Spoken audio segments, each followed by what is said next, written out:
BYU basketball is back. Mitch Harper, Kyle Ireland with KSLSports.com. We got to see Marriott Madness and the blue and white scrimmage tonight. And Kyle, we saw basically 2 games in one in the scrimmage. There was the first half with 12 minutes and then another grouping of lineups in the second half. But this is an exciting team. This BYU basketball program has so much excitement. There's so much anticipation. It's kind of being deemed the most anticipated season in BYU basketball history. And when you see the talent that was on the floor tonight, and even they were shorthanded, you see how talented a group this is, and BYU's got a lot of potential this season. Yeah, I think the beginning of the night ends with AJ Dybantsa as well as starts with the night, because you think about the talent, the hype that came with AJ coming into Provo. You saw it on display tonight against his own teammates, right? Like, AJ is clearly one of the best players in college basketball. Like, that was apparent tonight. You just saw the raw athleticism. BYU's never had a guy like AJ. They just haven't. And so to be able to have that kind of talent at their disposal this season after a Sweet 16 season a year ago, I mean, you think about the turnover that this roster had, Mitch. Like, it's a new team in a lot of ways. Only a few guys carried over from last season's roster. But to be able to have Richie come back, to be able to have guys like AJ Dybantsa, Rob Wright, even Moo Davis coming in. You know, I mean, like, you could go on and on. Like, there's so much talent that has been added to this roster. Expectations are high, but for a good reason, because what we saw tonight through, just a little scrimmage. Yep. It wasn't anything to make a big deal about, but you just saw the talent on display. Size and athleticism galore for this team. You have athletes on the floor where Kevin Young and this staff will not have to draw plays to get buckets. Like, really, I mean, last year you had to design a lot with Richie Saunders and that team to get to the Sweet 16. This year you just got playmakers. I mean, you see AJ Dybantsa in the mid-range game. He's elite in the mid-range. I think there's still work to grow in the three-point shooting for AJ, but his passing ability too. That first half, he had 5 assists in that first half. He's a willing and capable passer. He likes to push that ball up the court. It was fun to see him in action. One of the guys that's going to be a star of this team is Rob Wright. We didn't see him go tonight. Coach Kevin Young did note that Rob Wright a little bit banged up, but no worries there. He's going to be full go when the games start happening next week at Nebraska. So a little bit precautionary. It was interesting because we saw Rob on Instagram Live earlier today. He's like, Team White, Team Blue, who's going to get it done? He was getting excited, but they held him out. Also saw Dawson Baker, Nate Pickens, Brody Kozlowski. They were held out as well. A little bit of a banged-up team. So we saw only 10 guys in action, 5-on-5, both halves. And then we saw an 11th guy, Jared McGregor, get some work in the second game, and he fired off a 3 instantly and buried that thing. But Dybantsa's going to lead the way along with Richie Saunders. And Richie Saunders, a little bit of an off night for Richie. In the first half, he was 1 of 5 from the field. In the second half, 2 of 8. But Richie, though, I think he's going to be spectacular when you got Rob Wright on the court, Dybantsa.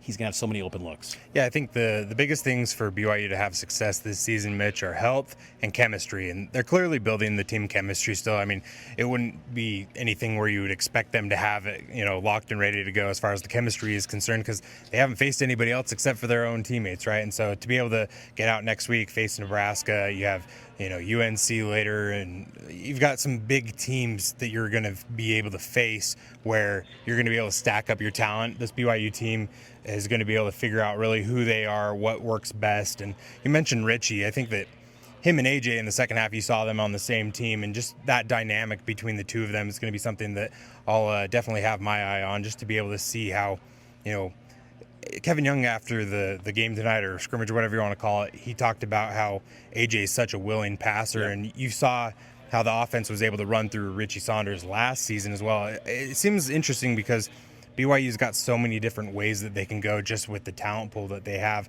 You mentioned AJ Dybantsa and what he was able to do tonight with the assists. It's also like his first move is so special, Mitch, yes. To be able to have the speed to get past people, like that'll create open looks for the shooting on the outside where, AJ is going to be able to drive in, and if he doesn't get fouled or take it to the basket himself, he's going to be able to kick it out to guys like Tyler Morris, Richie Saunders, and so on and so forth, right? Like there's a lot of things at Kevin Young's disposal this season, and it'll be interesting to see how, over the next month or two that kind of plays out. I thought it was interesting too in regards to AJ. There were moments, particularly in the first half, where he elevates in the mid-range And I turned to you and I'm like, that is just special. And it was just kind of a nonchalant play, but he made something just so everyday look like, wow, you've just never seen that at BYU. And I almost don't know if Cougar fans realize how special that is, that ability just to get above anyone, any defender, and elevate and get your own shot at will. And just Dybantsa is a special, special talent. We saw BYU legend and Jazz executive Danny Ainge here courtside tonight. I got to imagine he's just like, man, would love to have those lottery balls go our way to get him in the Jazz uniform next year, because next year he's going to be one of the top picks in the NBA draft. Some other players that caught my attention tonight, Hadim Mboop. I thought he looked really good, very aggressive on the glass. I thought Hadim, I'll be curious to see what this rotation ends up looking like. I don't envision Kevin Young going into an 11-man rotation as he did last year. But if he does go into that bench, Hadim's interesting because he was very aggressive and all over the place on the glass. Yeah, you can never have too many guys that are willing to go out and do the dirty work, the hard work, the tough work. And he showed that tonight, like the willingness to, try and fight for a rotation spot, a spot on this roster where he's going to be able to have that impact. Felt like Mawat Mogg did a season ago, something like that, where it's just like you need to be able to have guys who are going to go out and play hard, play tough, because, like I said, the chemistry's kind of coming together. You're going to have AJ, Wright, Richie. Like, those guys are guys that are going to be known commodities for Cougar Nation when they're watching this team. But you need to have a whole team come together as a collective unit, and I think that'll be the most interesting thing. I think you mentioned Kadeem and some of these other pieces that we saw tonight. It'll be interesting to see how tight the rotation gets because of the talent pool that they have on this roster. But tonight it was fun to be able to kind of get a little sample of what we saw of everybody. And I mean, just the fact that we were down here on the court before the game even started, Mitch, just seeing like AJ and Rob warm up, like I was like, oh, AJ's wearing a royal blue BYU jersey. Like, that's crazy. And you could see the NBA body on him. You saw the athleticism. I will say the other thing is, like, the length on this team was something that stood out to me tonight. Just even during the scrimmage, just to be able to see, like, there were some shots. I mean, you mentioned AJ, like, the one shot I think you mentioned earlier was where he went up over Kebaketa and he had his arms outreached. Just like, to be able to have guys that can play over length like that, that's something special. It's special. BYU hasn't had that before. And you think about like NBA basketball, like Kevin Young didn't have like an NBA style roster a season ago. He made a special season out of the talent pool that they did have. But now with more guys that are trending up towards that talent level, like, it'll be really fascinating to see what he can do with that. I'm really fascinated to see how this team comes along. And a guy that also caught my attention, Lexi Kostic, gives kind of like a little bit of a learning opportunity to see Kostic in action, a late addition to the program. And what finds by Kevin Young in this staff. I mean, identified by Tim Fanning, who's kind of the most interesting man in the world. He's so well-traveled, so many connections in basketball. Kostic, another late addition like Mihailo Boskovic was last year. Again, I don't know where his minutes are, but he's a freshman and he could develop.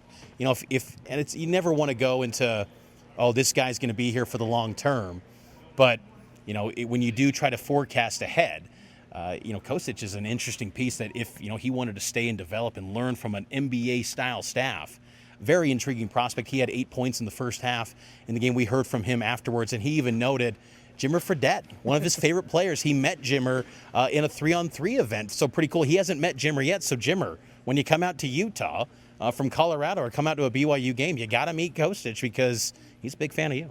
Yeah, that was fun after the game to hear that story. And, I'm sure he'll have a chance to meet Jimmer. Got to happen. Jimmer always comes around to the games here. He's the Jimmer. This is the house that him and Danny built, right? We'll say the two of them. Here's the thought with Jimmer. That season in 2010, 2011, that was a preseason top 25 team. I mean, this season, the expectations, the anticipation blows that out of the water, right? I mean, and that was a Sweet 16 team, but this has the feelings of a team that anything's possible with them. When you talk about a guy that can go out and get a bucket when, like, you don't need the offense to, like, set up and create to go get a shot, like, Jimmer's probably the last guy that they've had on BYU's roster to be able to go and kind of do that. Good point. And obviously the talent pool of what you're facing as a schedule was different back in the Mountain West than it is now. They lose Davies, and it was like, oh, well, it's over now. It's over. And now it's like, I don't want to say, like, you could withstand a loss because I think there's you got to have Dybantsa, you got to have Saunders, you got to have Rob Wright. But, man, you've got so many players on this team.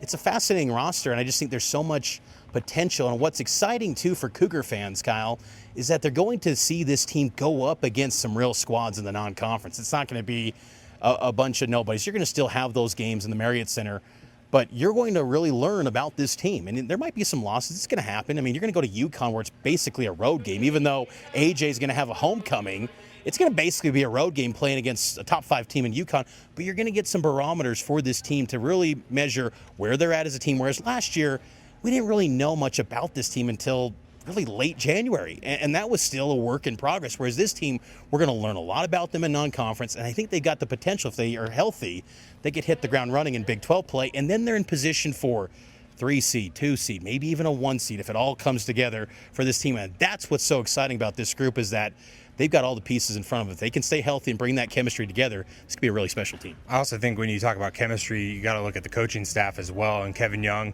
the first half of this game, or scrimmage, whatever you want to call it, he was up sitting at midcourt and kind of just with Doug Stewart analyzing, his coaches that were out there coaching the 2 separate teams, then obviously looking at the players as well. And then in the second half, he went down and coached the team White. But it was interesting because that's an opportunity where his assistants were able to take on the head coaching role in the first half, so to speak. And I wonder how much of that will help build their coaching chemistry as well, to be able to kind of put on that head coaching hat just for a brief moment, even though it's not a serious setting.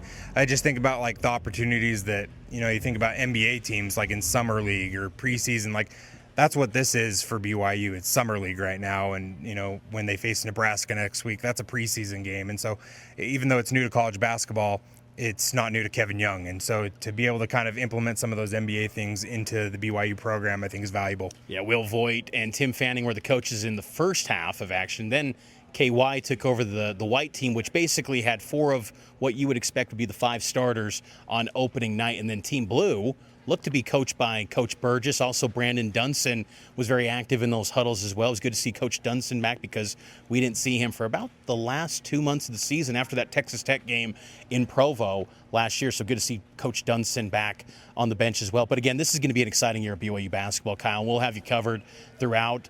I'll be there in Vegas for BYU Villanova, which is November 3rd. It's just around the corner. It's going to be a dynamic schedule. So much excitement for BYU hoops, and we'll have you covered on KSLSports.com and on Cougar Sports Saturday, every Saturday from noon to 3, and on Cougar Tracks every day at high noon on the KSL Sports YouTube page. So subscribe to KSL Sports on YouTube, give this video a like, and get that bell. Get the notification bell so you can get updates whenever new videos drop on the Cougars. We'll talk to you next time.